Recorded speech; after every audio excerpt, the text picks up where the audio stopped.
Howdy, and welcome to the second channel. This one's going to be a bit different. You see, Fellowship came out last week, and it's got a lot of the WoW community talking about both games. From the hysterical WoW is dead kind of comments to some thoughtful insight on how we explore this dungeon diving adventure genre as a whole. And it reminded me of an interesting parallel to another genre that I'm extremely familiar with. Because truth be told, WoW hasn't had a lot of competition. And this may be the first time WoW has had a competitor that could change the way we play MMOs as a genre that isn't an MMO itself. Let's talk about it. My name is Bowser the Healer, and what kind of impact will Fellowship have on the World of Warcraft? For the uninitiated, let me paint a quick picture. Fellowship is a standalone MMO style game that focuses on the dungeon element of the MMO, specifically World of Warcraft's Mythic Plus. These are infinitely scaling dungeons for endgame content, where you must clear enough enemies, kill the bosses, and do so underneath the time limit while the game throws mechanics and affixes at you that you're trying to balance while you blast.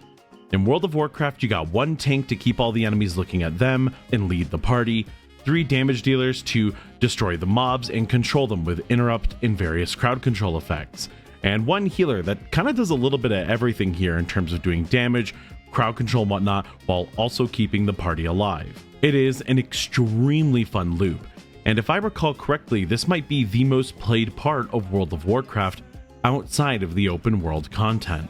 Fellowship goes for 4 players, and copies many of WoW's dungeon tropes, class designs, etc., with unique characters that represent a specialization or a class from MMO history, and a few super unique takes on the MMO fantasies as well. And this is copying as a form of flattery, don't get it twisted. From older WoW playstyles to modern MMO playstyles, the game so far has a bit of everything, and it's executed brilliantly. And while this video isn't a review, it gets my full recommendation at $25 something, and it's not even just like one weekend of fun. You and your friends might be playing this for a couple of months. It's very deep and incredibly rewarding. As I said in the intro though, the comments that come out about WoW, oh man, WoW is dead, Mythic Plus sucks now. This one person on Twitter would love for you to know that the game that they've played for almost their entire life is now just terrible because of it. And it's always ridiculous, right? We get crest upgrades in WoW, right? Our upgrade material was uncapped. We can get as many as we want now.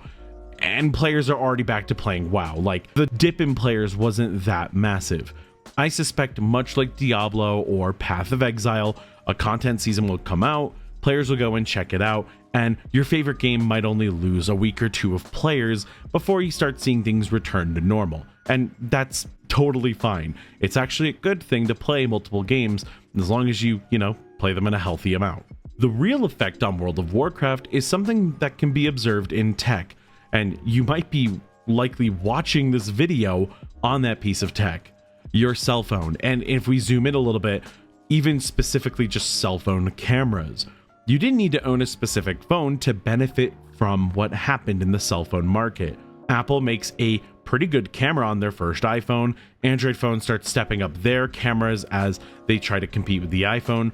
Google takes all of this and goes, hey, what if we take a good camera, but we have really good image processing?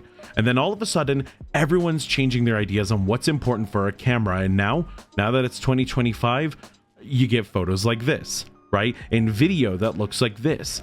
It's pretty incredible what you're able to do on a phone. And you watching this video directly benefited from the phone market being competitive.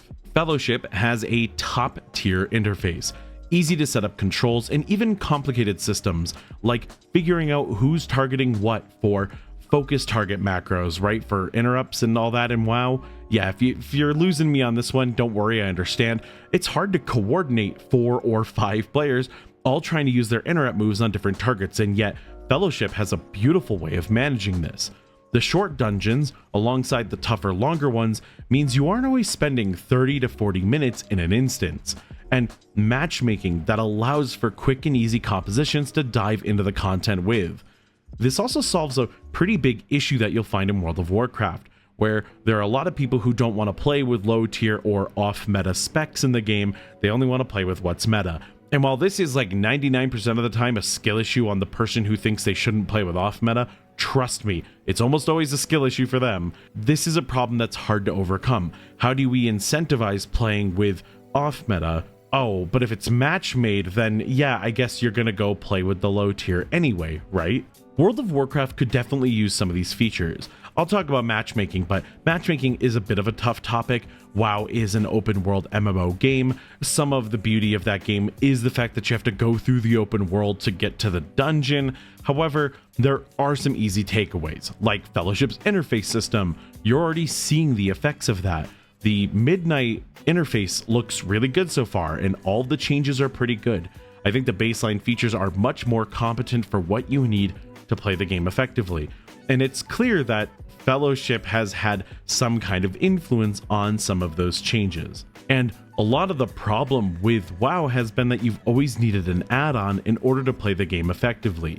And one of the best parts about having a better interface or more of these cool tools integrated into the game's base UI is that a new player doesn't need to dive into the world of add-ons in order to get started, which hasn't always been able to be said about the World of Warcraft experience. Also, a more formal kind of matchmaking system that encouraged players to play regardless of the spec and incentivize maybe some off-meta play could be explored, as it is just nice to hit the matchmake button and get in.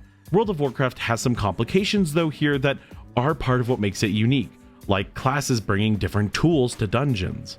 And while this can sometimes be the stress and the pain point for certain group compositions, it also means that you can play into your niche, which can be a really fun form of skill expression.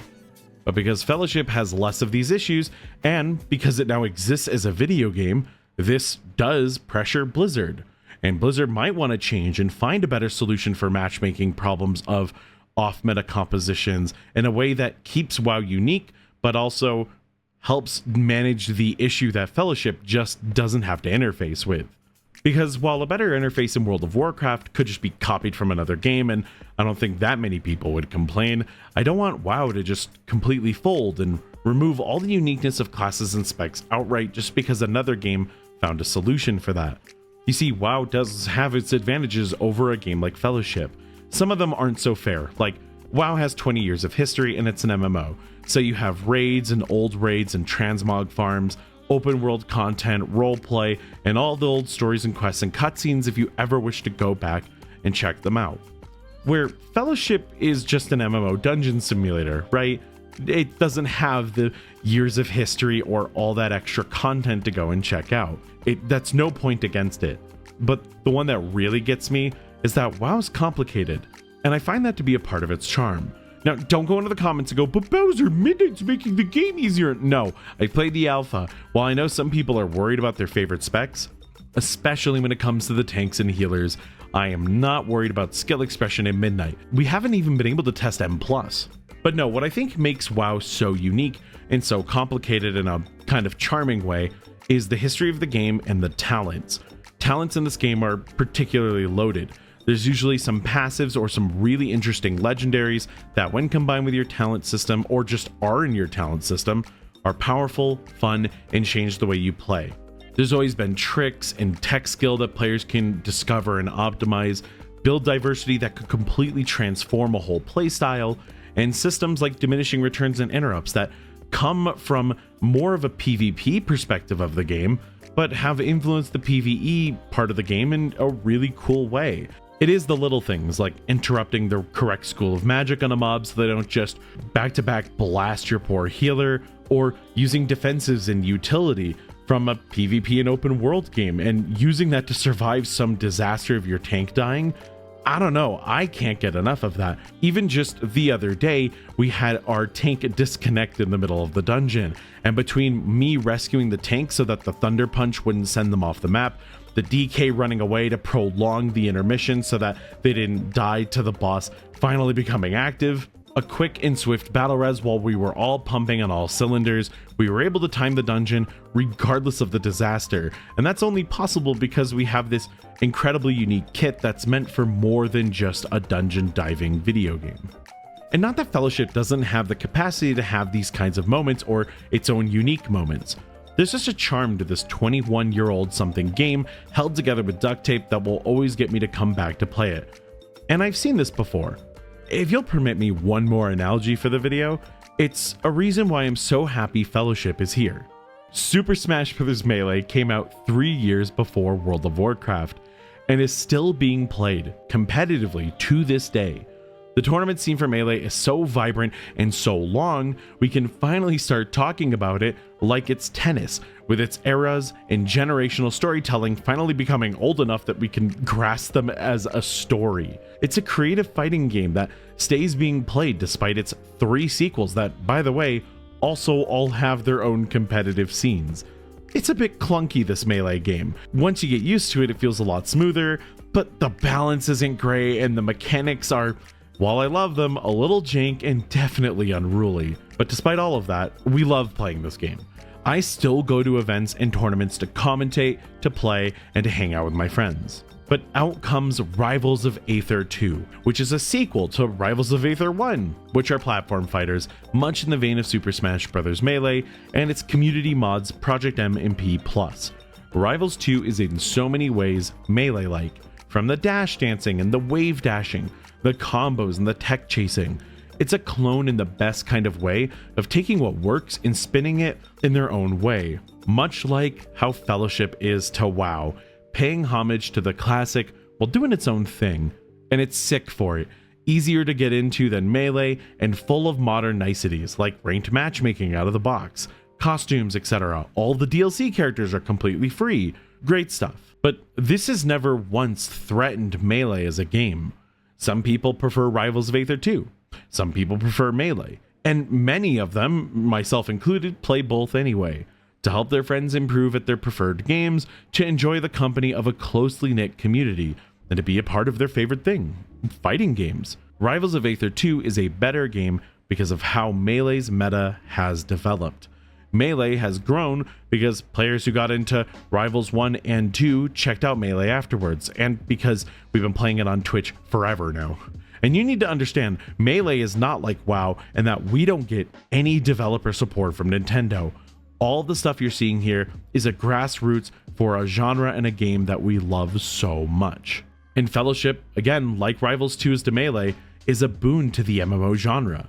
I wouldn't be shocked if Fellowship influences even hit Final Fantasy XIV at some point. WoW will be a better game for it. Fellowship will continue to grow and very likely be influenced by WoW and the MMO space in general. And us as the players will simply be eating so good, because competition in a market almost always tends to benefit the customer, just like with cell phones. And I think from here, the games are only gonna get better. And hey, that's gonna do it for this one. If you enjoyed this content, let me know. It's a bit of an experiment for me to make these kinds of essays, and I really enjoyed making it. So if you like it, I'll definitely make more. And who knows, maybe I'll talk about other cool games in the MMO and RPG space and make some whack comparisons to other genres as well. I think it could be fun. Subscribe for more of this and have yourself a wonderful rest of your day.